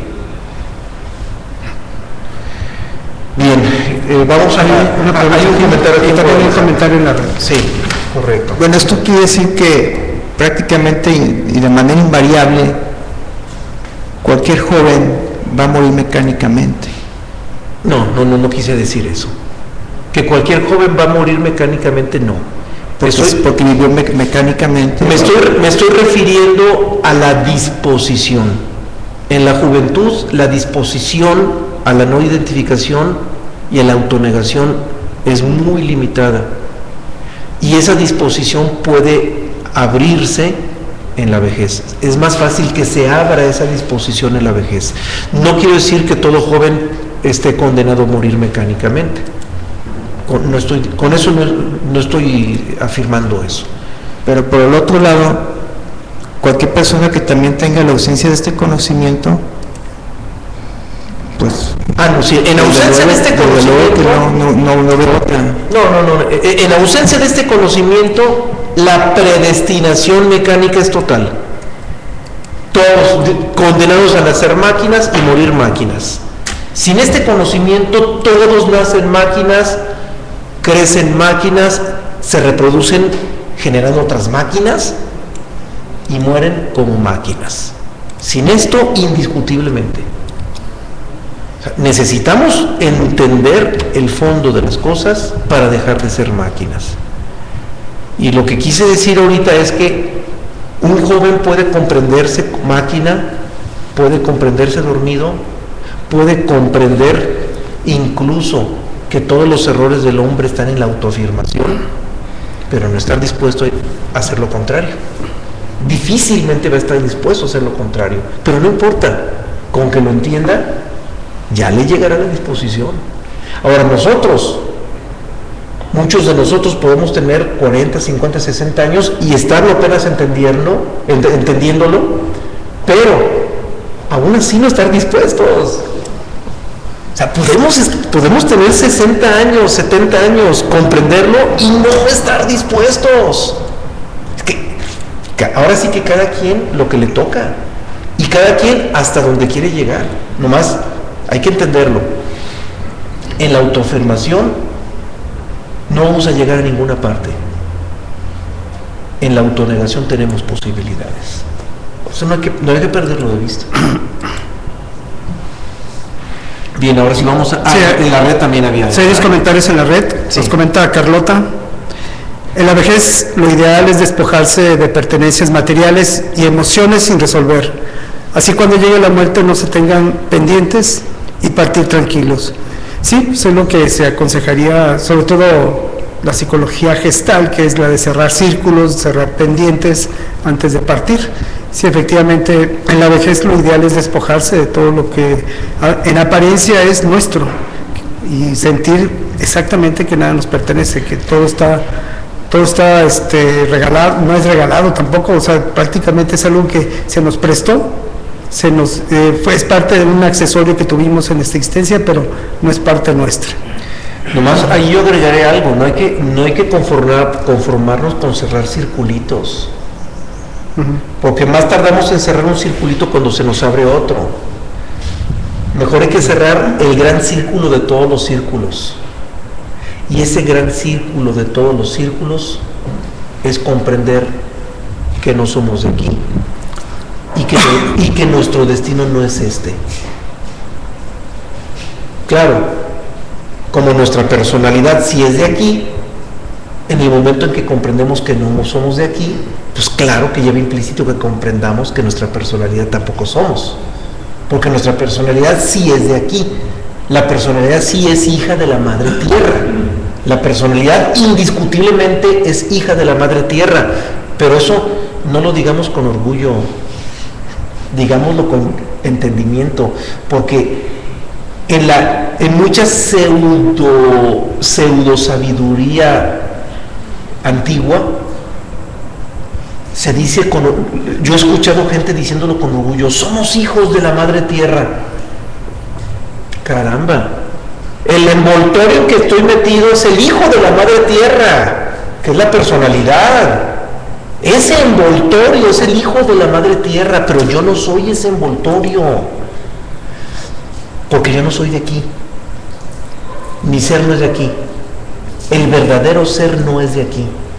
Entonces, cuando nosotros comprendamos que no somos de aquí y que la personalidad que es hija de la madre tierra no es nuestra identidad verdadera, en ese momento cerramos el gran círculo de todos los círculos. Es más, en ese momento se cierran todos los círculos en automático. Es más, incluso agrego, ni siquiera tenemos necesidad de despojarnos de nuestras pertenencias, porque Porque en el momento en que somos conscientes de que no somos nada de eso, aunque la cuenta bancaria siga nuestro nombre, ya no nos pertenece. Ya somos conscientes de que no nos pertenece. Aunque la casa siga nuestro nombre un día antes de morir, o un año o una década antes de morir, ya somos conscientes de que esa casa no nos pertenece, aunque siga nuestro nombre escriturada. Eso es lo importante. Y ahí es donde cerramos con un solo círculo, cerramos todos los círculos, todos. Y todos se cierran en automático, todos. Y ese círculo lo cerramos cuando comprendemos que no somos de aquí, que nuestro verdadero ser no es de aquí, y que todo lo que es de aquí no es nuestro, no nos corresponde. Todo lo que es de aquí no nos corresponde. No pierdan de vista esa cita de Jesús de Nazaret en el Evangelio de Judas, en la que dice, le preguntan que qué nos corresponde, y él dice: ya les he dicho que no les corresponde ni sus huesos, ni su carne, ni su sangre, ni lo que ustedes creen que son, ni lo que la gente cree que ustedes son. Bien, pues nada de eso nos corresponde. Y lo dice literalmente Jesucristo en esa cita. Bien, en esa cita nos dice Jesucristo cómo cerrar el gran círculo de todos los círculos. Cuando comprendamos eso, todos los círculos quedan cerrados. Todos. No importa que nuestros hijos nos vean como padre, no importa que nuestros nietos nos vean como abuelo, no importa que la comunidad nos vea como líder o como la etiqueta que se nos ha puesto a lo largo de nuestra vida, eso queda desvanecido. En el momento en que comprendemos que nada nos pertenece, que nada nos corresponde, en ese momento todos los círculos se cierran y ya no necesitamos ni siquiera la Gestalt, porque ya cerramos todos los círculos. No necesitamos ninguna corriente psicológica, ninguna, ni la Gestalt, ni el psicoanálisis, ni nada de lo que tenga que ver con corrientes psicológicas. Cerramos todos los círculos. Con un solo círculo cerramos todos, porque la sabiduría es sencilla, la sabiduría es simple, es sencilla. La sabiduría verdadera no es compleja. La sapiencia sí es complicada, la sapiencia sí es compleja, la sabiduría no. La sabiduría es de lo más simple. Y la gran sabiduría, la máxima sabiduría, el extremo y la punta de la más grande sabiduría, queda reducida a la más grande simpleza. No eres tu personalidad y no eres nada de lo que lo rodea. Ahí está toda la sabiduría. Yo no soy eso. ¡Pum! Y ahí queda todo simple, sintetizado en algo muy simple, que no es difícil de comprender. Lo difícil es que lo aceptemos. Eso es lo difícil. Bien, vamos a la siguiente cita. Hay otra pregunta, nos pregunta Norma Salinas: ¿en qué momento es más importante sentir la vida? ¿En la vejez o en la muerte? Bueno, obvio, en la muerte normalmente nos aferramos a este cuerpo físico. Y efectivamente, o sea, la vida hay que sentirla y conectarse en cualquier momento de la existencia. Como comentaba David, es muy usual que ya los años y la experiencia y la sabiduría que nos da la vejez nos ayuda a desidentificarnos más con este cuerpo y con la existencia.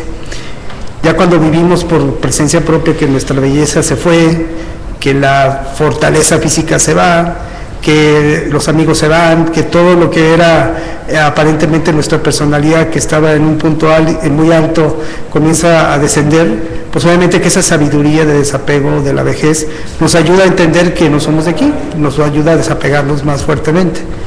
Por eso comentaba David que la vejez es más fiable en lo que vendría siendo ese desapego. Pero en realidad la conexión con la vida se puede dar en cualquier momento de nuestra existencia, y de hecho la próxima cita habla acerca de ello. La próxima cita es impresionante, la va a leer Juan Carlos, es profundísima, viene del Islam, es de Ibn Arabi. El profeta ha dicho: mueran antes de morir, es decir, conózcanse a ustedes mismos antes de morir. Ibn Arabi, Tratado de la Unidad. Bien, esta cita es importante porque la mayoría de las escuelas, las religiones, les dicen que después de la muerte está el premio, Después de la muerte está la sabiduría, la iluminación, el llegar al objetivo que aparentemente es el cielo al cual aspiramos. Pues no. La sabiduría en realidad lo que nos dice es que despertemos, que muramos en vida, o sea, que la muerte de nuestra personalidad, el que desgollemos a nuestra personalidad, en pocas palabras, toda nuestra existencia nos la pasamos como punto de gravedad y en la palestra y en la silla a nuestra personalidad. Y alrededor de nuestra personalidad gira todo, en lo que trabajo, lo que hago durante las 24 horas, el sustento, etcétera. Pero nunca pongo en la palestra y nunca pongo como punto de gravedad al ser. Cuando comience a poner como punto de gravedad el ser y que alrededor gire la personalidad, es ahí donde voy a comenzar a morir mi personalidad. Y es cuando en vida se tiene que hacer ese proceso. En vida se tiene que hacer el proceso de conexión con la parte que es eterna de nosotros, no después. Y nos lo dice no solamente Ibn Arabi, también nos lo dice Jesús, nos lo dice Buda, o sea que esta conexión y esta visión de la muerte en vida es necesaria.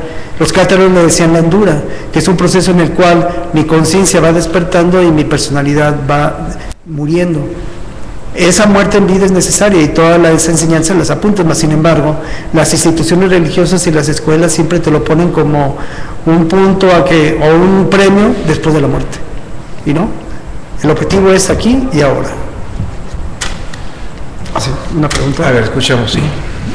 Eso que comentas es interesante porque estamos hablando de cuando todavía existe la vida biológica, pero también yo quiero suponer que da el mismo resultado cuando ya tienes una muerte inminente, creo yo, que te sacudas de esos vínculos de identificación. Me imagino que también favorece para que los demás cuerpos perezcan de manera más pronta y sencilla, ¿no? O más en armonía. Claro, el proceso tiene que ser completamente consciente y de eso se trata. Y la conciencia la adquieres antes de morir. O sea, la consciente y voluntario. Sí, que ves como tu cuerpo, por ejemplo, vemos mucho que existen viejos y viejos con un alma de niño, ¿no? Muy jóvenes, muy risueños, etcétera, que no les importa su cuerpo, etcétera, que tienen un alma que digamos, tienen un alma joven y en un cuerpo viejo. Vemos ese tipo de situaciones en muchas personas, en algunas, no en todas. ¿Por qué? Porque hay veces que nuestra personalidad se aferra al único cuerpo que conoce, que es el físico, e inclusive la mente comienza a envejecer y la mente no tiene nada que ver con el cuerpo físico.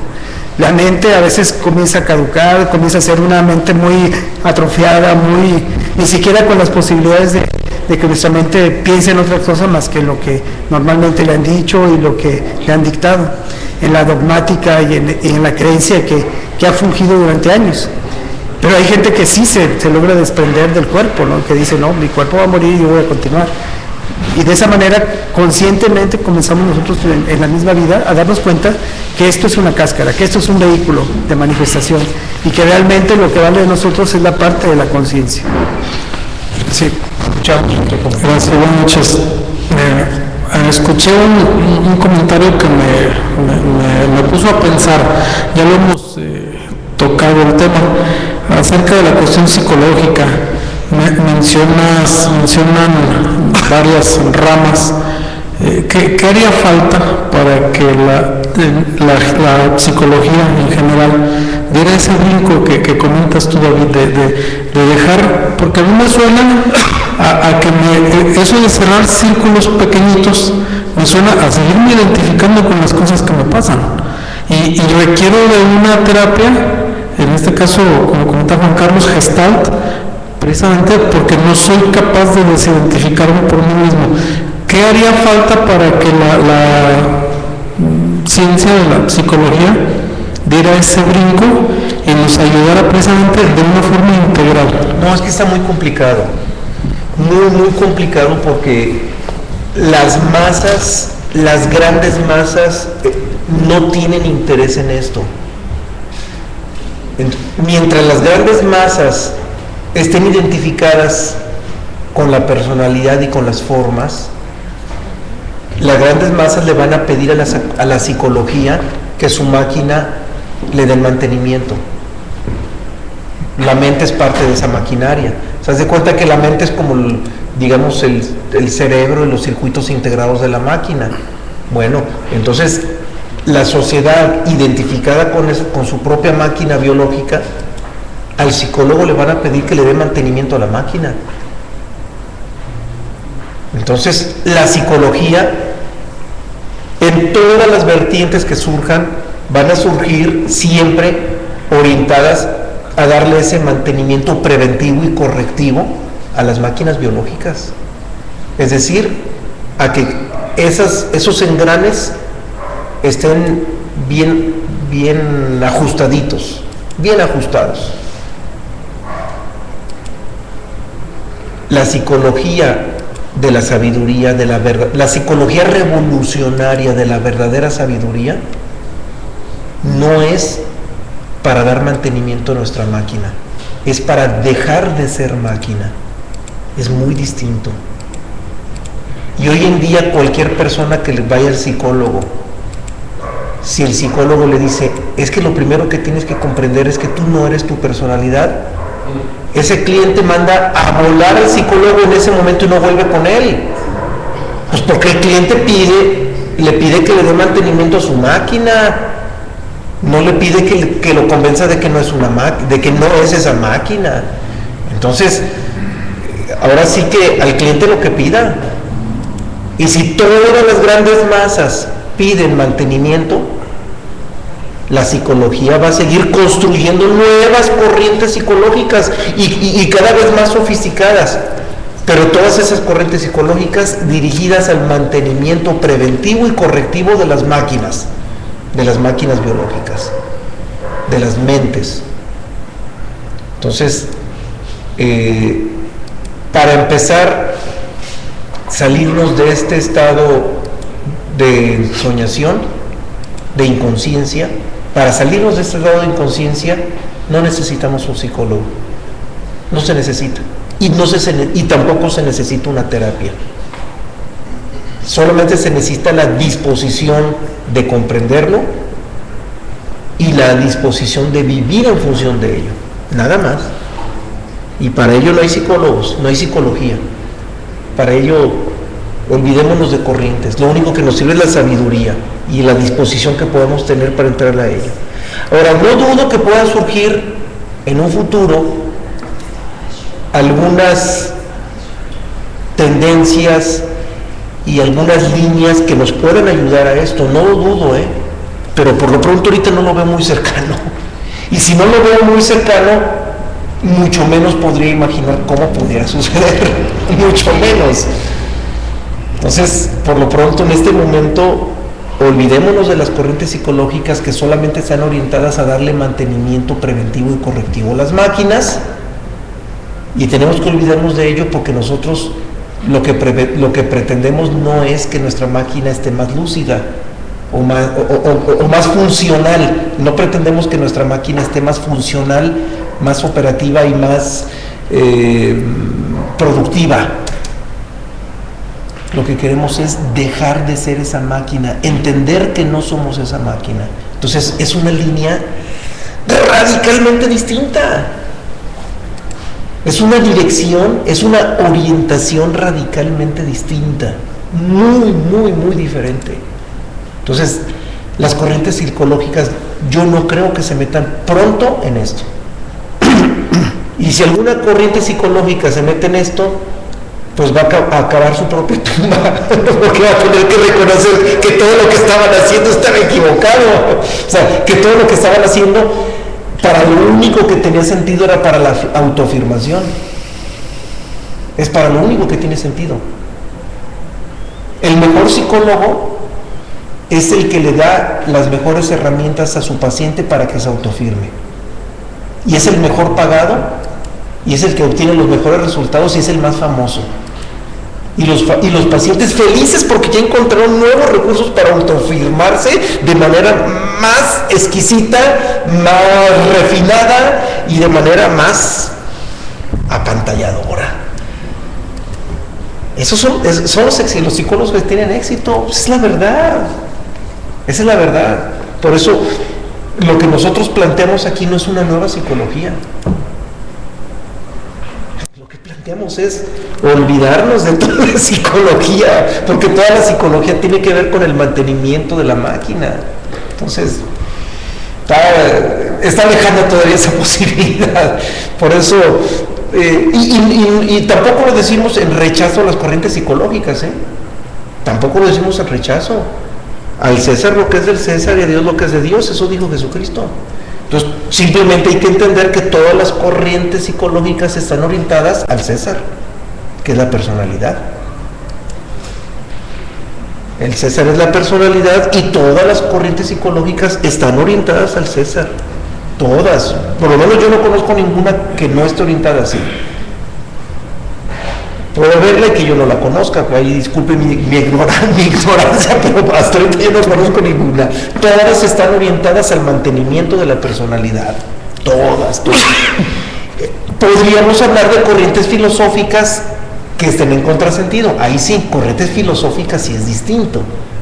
Y pues, ¿qué decimos de Platón? ¿Qué decimos de Sócrates? ¿Qué decimos de todas las corrientes psicológicas, las corrientes filosóficas que hemos trabajado en este material, en este trabajo, valga la redundancia, ¿sí? Entonces, pues hay que entenderlo así de triste. Las corrientes psicológicas son para los que quieren mantenimiento preventivo y correctivo, para eso, nada más. Pero bueno, creo que nuestra búsqueda va más allá de eso, ¿verdad? Bien, otro comentario aquí en Guadalajara. Voy de acuerdo contigo porque parece que hay máquinas que así deben de funcionar bien como máquinas. Así es. Y deben de tener un tratamiento de un psicólogo. Claro. Yo no sé si un psiquiatra, porque eso ya son cuestiones químicas, ¿no? Pero si es emocional, pues yo no veo necesidad para que ir con un psicólogo. En lo personal pienso así. Porque es cierto, si tú a un psicólogo deja de trabajar con la personalidad, pues se desvirtúa, ya no tiene razón de ser, porque es lo que dan tratamiento a la personalidad, principalmente. Y ya nada más haciendo uso de la voz, esto de la muerte mística me recuerda a algo que leí de Julio Cortázar, no recuerdan qué libro, pero estábamos viendo el tratamiento de la trascendencia, de lo que él pensaba como trascendencia, y me pareció muy interesante como lo escribió. Dice: el que muere antes de morir nunca muere, aludiendo pues, nunca lo dice llanamente la muerte mística, pero eso es lo que dice. El que muere antes de morir nunca muere. Sí. Bueno, pues nos estamos sincronizando. La siguiente cita tiene que ver con eso. A ver, vamos a escuchar a Juan Carlos. No, la siguiente cita Es Ibn Arabi. Es Ibn Arabi, la que sigue de esta. no es del Bhagavad Gita y te toca a ti. No, esa ya la leí, ¿no? No. A ver, sí, cuando un hombre... Es que la anterior no se leyó, ¿eh? Sí. La anterior a esta no se leyó. Sí, la de Ibn Arabi y Tratado de la Unidad, fue la que leí. Ah, sí la leíste. Sí. Muere antes de morir. Ah, sí la leíste. Ah, bueno, perdón. Pensé que todavía no se había leído. Sí, una disculpa por esta confusión. ¿Ibas a decir algo más? Ah, no. Por eso me vino recuerdo. Sí, por la cita, no. Entonces, yo soy el que me desconecté, discúlpeme. Sí se había leído esa cita de Ibn Arabi. Es que es impresionante, tiene que ver con esto. Exacto. El profeta ha dicho: mueran antes de morir, es decir, conózcanse ustedes mismos antes de morir. Es que conocerse a nosotros mismos es conocer lo que sí somos y lo que no somos. Es eso. O sea, el autoconocimiento es eso. O sea, no hay ni para dónde seguirle. O sea, ahí está sintetizado todo. Y vaya que estamos en los últimos temas de este material. Es la síntesis de todo. El autoconocimiento es: reconoce lo que sí eres y lo que no eres. Eso es el autoconocimiento. Por eso, el morir antes de morir es reconocer lo que no eres, y el vivir gracias a eso es distinguir lo que sí eres, y entonces vives eternamente. Pero bueno, ya se leyó esa cita. Vamos a lo siguiente. Antes de leer la cita, nada más quiero retomar algo muy importante. Entre los factores que hemos mencionado, ya para cerrar ese tema, hemos mencionado que en la vejez es cuando esa madurez de la tercera edad es cuando más se presta para que uno reconozca lo que no es, para que uno entienda lo que es la autonegación, la aceptación, etcétera. Pero esto está vinculado con otro factor también. Y ese factor es de conciencia existencial. Es tener la agudeza permanente para comprender que todo lo que nos rodea se está desvaneciendo. Todo se está desvaneciendo. Cuando alguien comprende que todo se está desvaneciendo y que nada permanece, la conciencia nos lleva a adquirir un sentido de las cosas muy distinto. El problema es que esa conciencia a cada quien nos llega en distinto momento. Que un niño se dé cuenta que todo se desvanece, está complicado. Que un adolescente comprenda que todo se desvanece, difícil, pero puede darse una posibilidad, pero muy difícil. Que un joven comprenda que todo se desvanece, ya no es difícil, pero no le interesa. Sí, todo se desvanece, todo se acaba, pero no me interesa, yo sigo mi vida y yo sigo disfrutando y venga la novia, venga esto, no le interesa, aunque lo comprenda. Que un hombre productivo, maduro, lo entienda, ya es más fácil, pero si está produciendo, no va a ser tan fácil que le interese, porque está produciendo, porque está generando, y como está generando, ay, qué rayos me va a interesar que todo se está desvaneciendo si en este momento yo estoy generando millones y estoy engolosinado con mi negocio y con mi quehacer productivo y estoy generando millones. Pero cuando alguien ya es viejo, ya es más fácil que comprenda, y no solamente que comprenda, que empiece a adquirir la conciencia del continuo desvanecimiento de todo. Pero hay quienes les llega esa conciencia a los 60 años, hay quienes a los 70, hay quienes a los 80. Ahora, muy lamentable, hay quienes les llega días o semanas antes de morir. Suele suceder. Y hay un buen porcentaje de personas que en vísperas de su muerte biológica, hasta entonces le cae el 20, es que todo está desvaneciendo, no nomás mi cuerpo, todo, es que no hay nada que no se desvanezca, todo. Pero cuando esa comprensión llega en ese momento ya es demasiado tarde. O sea, ya no le da para un estado de lucidez que le permita hacerse libre. Por eso la comprensión del desvanecimiento permanente de todo hay que agudizarla en este momento. No hay que esperarnos a las vísperas de la muerte biológica. Desde ahorita, momento tras momento, en cada momento tenemos que hacernos bien conscientes de ese continuo proceso de desvanecimiento de todo. Esa conciencia nos cambia automáticamente nuestra percepción de la vida, nuestra percepción de las cosas. Nos cambia radicalmente. Bien, vamos ahora sí a la siguiente cita. Hay una pregunta en la red, sí, con respecto a lo que estabas comentando hace rato. Comenta Carlota, ¿podría ser mantenimiento de la personalidad darte cuenta de que hay algo más profundo en la vida? Porque la mente ya no se ocupa de cosas que te tienen dormido.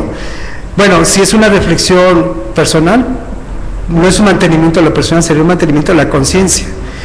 Lo que comenzaba David, el mantenimiento de la personalidad con respecto a la psicología, es que la psicología lo que apunta es hacia la conducta y a la conducta del ser humano.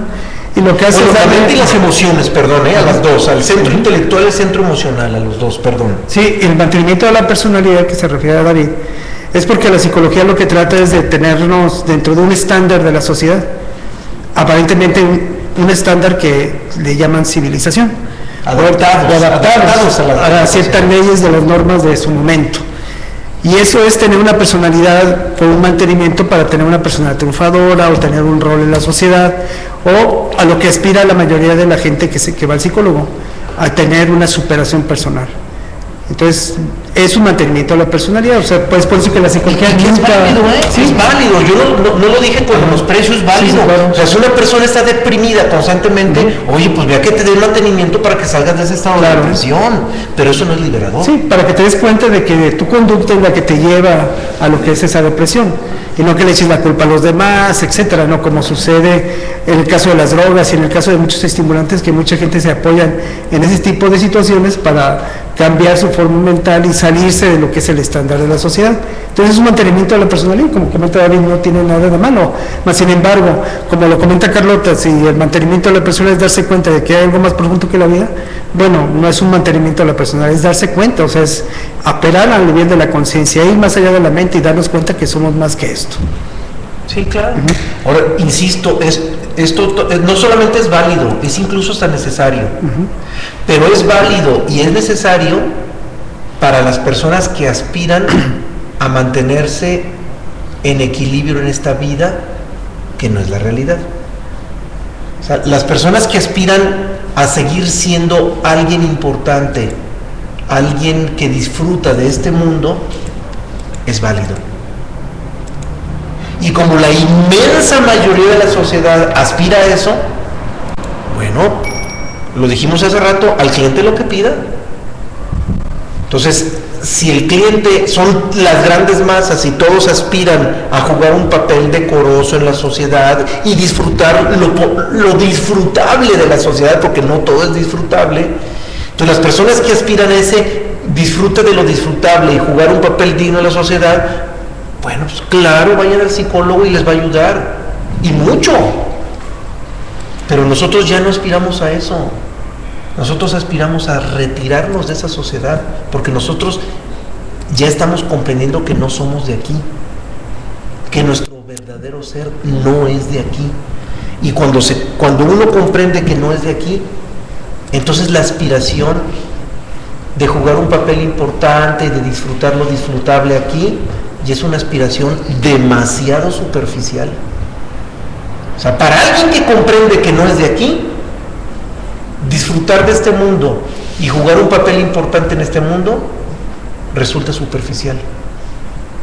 Ya todo lo de este mundo resulta superficial. Pero insisto, para quien comprende que no es de aquí. Entonces los psicólogos no trabajan para los hombres que ya comprenden que no son de aquí. Los psicólogos trabajan para los hombres que disfrutan creyendo que son de aquí y aspiran a seguir disfrutando ser de aquí. Sus aspiraciones no son muy grandes, ¿verdad? Pero porque no hay mucho que disfrutar aquí, pero bueno, la inmensa mayoría de la sociedad aspira a eso. Sí. Pero nada más hablas de disfrutan, pues si realmente con lo que trabajan es con lo que sufren. No, por eso dije que no, de las aspiraciones no son muy grandes. No, pues lo más fuerte es el sufrimiento de la gente, ¿no? O sea, sí, aún queriéndose adaptar al medio, es que la gente sigue sufriendo. La gente dormida es mucho mayor lo que sufre que lo que disfruta. Eso nos queda clarísimo. Sí, me gustaría hacer un paréntesis ahorita, David, para que dieras el anuncio de la doble jornada que vamos a tener el jueves. Antes, porque mucha gente se va antes de que se termine el programa, Sí. de la doble conferencia. Bueno, a ver. damos aviso, vamos a tener vamos a dar una conferencia, Juan Carlos y yo, en la Universidad de Guadalajara, que es la universidad más importante de nuestra entidad, sobre estos temas. Precisamente va a ser en la Facultad de Filosofía, aunque hoy en día se llama División de Filosofía, y quienes nos quieran acompañar aquí en Guadalajara va a ser el jueves a las 4 de la tarde, en el auditorio, en el área de Sociología. De hecho, la organiza la coordinación del área de Sociología, y en el Centro Universitario de Ciencias Sociales y Humanidades. Quienes nos acompañan en Guadalajara creo que ya saben dónde está ubicado, y es a las 4 de la tarde si nos quieren acompañar. Termina la conferencia y después nos venimos aquí a la sesión cotidiana de los jueves a la misma hora. Sí, nos dieron la noticia pues de que tienen internet, y lo que vamos a hacer es la transmisión de Vamos conferencia. a intentar transmitirla en vivo, pero va a ser a las 4 de la tarde, tiempo de Guadalajara. Entonces tenemos doble molienda el jueves a las 4 y a las 8. A las 8, efectivamente. Okay. Bueno, seguimos con la siguiente cita ahora sí. Es del Bhagavad Gita y está dirigida, o más bien describe, ahora Krishna describe el estado en el que vive un alguien que llega a la vejez y a la muerte biológica siendo sabio. Krishna dice, si cuando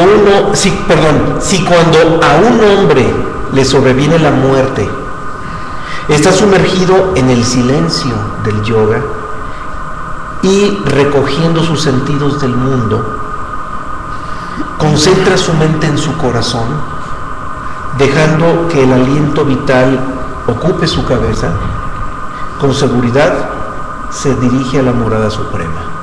En una descripción de un estado de alguien que logra tener una vida dichosa, lo que mencionábamos, esto es una vida dichosa, y al tener una vida dichosa, tiene una vejez dichosa, y esa vejez dichosa lo conduce a una despedida también dichosa, que va a ser siempre en neutralidad, tal como habíamos anticipado.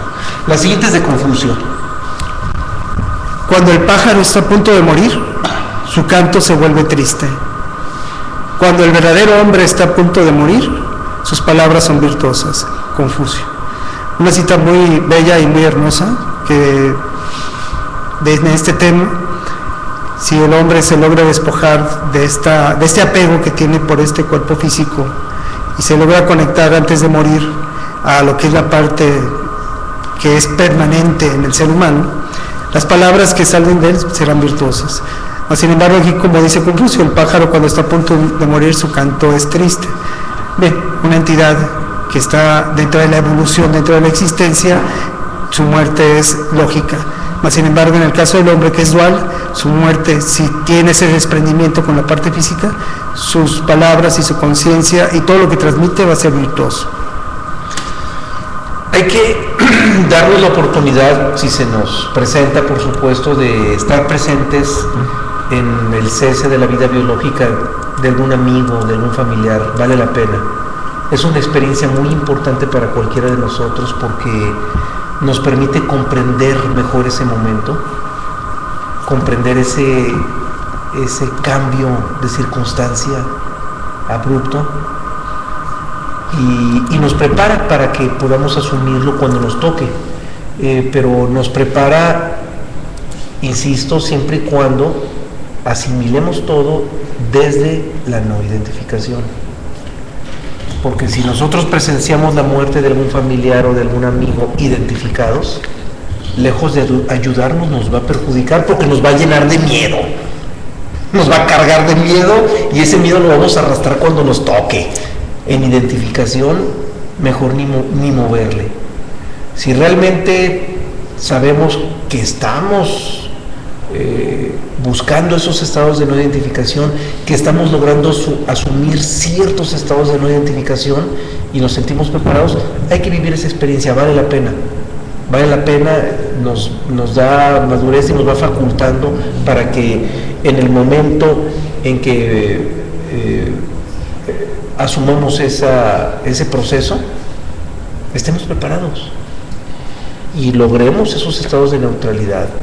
La siguiente cita, nos quedan solamente 3 y ya son las que nos acercan más a culminar con esto, y es de Ibn Arabi y nos habla magistralmente de la no identificación y de lo importantísimo que es la no identificación, aunque en esa cita más bien nos habla de lo lamentable que es cuando una persona afronta la muerte biológica en estado de identificación, que es lo más lamentable que nos pueda suceder. Eso sí es profundamente lamentable, que nos tome de sorpresa la muerte biológica, identificadotes con el mundo de las formas. Eso sí es muy triste. Sería muy lamentable para alguien que ya le dedicó una parte de su vida a comprender esto de otra manera. Ibn Arabi, dentro del Islam, en su libro El núcleo del núcleo, nos dice: el que permanezca aprisionado en una dimensión definida estará completamente triste cuando deje la tierra. Y lo deja sintetizado de una manera muy clara, aunque no use las mismas palabras, pero nos lo está diciendo muy claro, que es estar aprisionado en una dimensión definida. Está identificado con algo. Identificado con las formas. Prisionero. Prisionero de las formas. Ahora, las formas se convierte en nuestra cárcel cuando nos identificamos con él, y deja de ser nuestra cárcel cuando soltamos la identificación con él. Por eso, el que está aprisionado en el mundo de las formas, que son las dimensiones, el mundo dimensional es el mundo de las formas. El que está prisionero del mundo de las formas, claro, porque está identificado con ellas, definitivamente va a morir sufriendo. Lo dice muy mesurado: triste cuando deje la tierra. Va a estar adolorido, sufriendo, acongojado, es el dolor más grande. La gente que está identificada con las formas, en el momento de la muerte biológica vive el dolor más grande de su vida. Afronta el momento más doloroso de su vida. La muerte biológica se convierte en el momento más doloroso de su vida. Pero cuando alguien no está aprisionado en una dimensión definida, como lo dice Ibn Arabi, es decir, cuando alguien ya no está identificado con las formas, la muerte biológica hasta le puede significar un estado de paz. Por fin me libero de lo que no soy. Bien puede significar ese estado de paz. Y el estado de paz, no perdamos de vista, es neutralidad. La verdadera paz es un estado de neutralidad. Allí es donde está la verdadera paz. Y para poder morir en paz, no existe otra posibilidad más que soltar la identificación con el mundo de las formas. Es la única posibilidad, no existe otra. Y aquí lo deja clarísimo Ibn Arabi, por eso dejamos al último estas citas. Esta cita es muy contundente, no hay otra posibilidad más que esa. Bien, vamos a la penúltima de Krishnamurti. En el viaje de la vida y de la muerte debemos caminar solos. La mente debe estar limpia de todo aquello que ha acumulado a causa de su instinto de seguridad. Sus dioses y sus virtudes deben volver a la sociedad que los ha creado. Debe ser una soledad completa y pura. Krishnamurti. Y en esta soledad que habla Krishnamurti es el desapego completo y total a todas las formas, a un desapego a las creencias, a las virtudes, a todo lo que acumuló nuestra personalidad, porque nuestra personalidad acumuló conocimiento, acumuló experiencia, acumuló lo que fue dones, virtudes, clases, sangre, etcétera. Y todo eso nos lo queremos llevar dentro de la mente. Así como nacemos con una mente completa y totalmente limpia, así también tenemos que morir, y es la parte de que nos llama la soledad. La soledad es librarnos completamente de todo lo que viene siendo la parte que nos ha llevado a tener una seguridad dentro de la personalidad, a ser alguien. En la muerte dejamos de ser para la sociedad, morimos para la sociedad, y tenemos que dejar todo lo que es nuestras creencias, nuestros dogmas, nuestros títulos, nuestro nombre, todo lo tenemos que dejar con ese total desapego. Y lo único que nos tenemos que aferrar es a la conciencia. La mente debe quedar completamente vacía de todo ello, y es lo que nos habla Krishnamurti en esta visión acerca de cómo abandonar nuestro cuerpo y abandonarnos hacia la muerte. La última cita es muy sencilla, muy breve, pero muy contundente para cerrar el tema. Es de Krishnamurti y nos dice: el amor es morir todos los días. Por supuesto, ¿a cuál muerte se refiere? A la muerte mística, a la muerte psicológica. ¿Cuál es esa? Ser conscientes que no somos el cuerpo, que no somos la personalidad. En la medida en que nos hacemos conscientes de que no somos la personalidad, estamos muriendo para la personalidad. Esa es la muerte mística. La personalidad muere para nosotros, porque nos hacemos conscientes de que no somos ella. Aunque la personalidad siga biológicamente viva, en la conciencia de que no somos ella está muriendo para nosotros. Y esa es la muerte diaria, es la muerte mística, es la muerte psicológica, es la autonegación. Y allí es donde está el verdadero amor. Cuando alguien es consciente de ello, surge ese verdadero amor. Por eso esta cita sentimos que era la más adecuada para cerrar, muy simple, muy sencilla, y Y pues la única manera legítima de hablar de muerte, y eso lo aclaro, porque a lo largo de todo este tema, que por razones técnicas se tuvo que prolongar a 4 sesiones. Sí, ahora sí ya muere. Ahora sí ya muere, por fin el tema. A lo largo de todo este tema, insistimos en que la muerte biológica no es real, es parte del sueño. Por lo tanto, no existe la muerte verdadera porque forma parte del sueño. Bueno, si quisiéramos hablar en el único sentido legítimo de la palabra muerte, tendremos que hablar de ello, de la muerte psicológica o la muerte mística en relación a nuestra personalidad, que es la conciencia de que nosotros no somos ella. Esa conciencia de no ser la personalidad es el único sentido legítimo de la palabra muerte. La personalidad en vida está muriendo para nosotros, porque somos conscientes de que no somos ella. Entonces es el único sentido legítimo en que podemos hablar de muerte, no hay otro. Bueno, con esto cerramos. Afortunadamente ya cerramos. Ahora se murió el tema y nos quedan pocos. El próximo martes tiene el tema 138 de 144. Y creo que el que sigue creo que es un... sí, es éteres. Vamos a ver 2 temas en uno en la próxima. Éteres y espiritismo. Vamos a hablar de los éteres y del espiritismo en un mismo tema, porque de éteres no es más que un complemento para comprender lo que es el espiritismo. Y lo vamos a abordar el próximo martes. El próximo martes. Bueno, muchas gracias. Hasta la próxima. Buenos días, Europa. Buenas noches, América.